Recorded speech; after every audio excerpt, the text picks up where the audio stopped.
Pelaku IS, 25 tahun, diringkus oleh tim Reskrim Polsek Panakukang, Makassar. Ia ditangkap setelah dilaporkan oleh sang istri lantaran menganiaya bayinya sendiri yang masih berusia 5 bulan.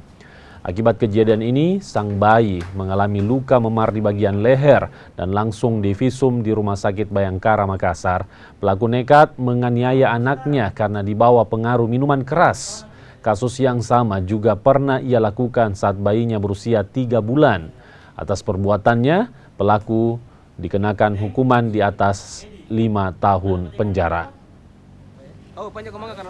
Pelaku menganiaya daripada korban ini dengan cara mencekik sehingga korban mengalami kesulitan bernapas, kemudian ada luka memar di bagian lehernya. Namun untuk saat ini kondisi bayi sendiri sudah normal, sudah sehat dan dalam perawatan daripada orang tuanya sendiri. Bang, dilakukan ini pelaku ini dalam sadar atau pelaku dalam keras? Nah, jadi dari hasil keterangan daripada saksi-saksi termasuk ibu daripada si bayi ini bahwa memang pada saat pelaku melakukan penganiayaan atau kekerasan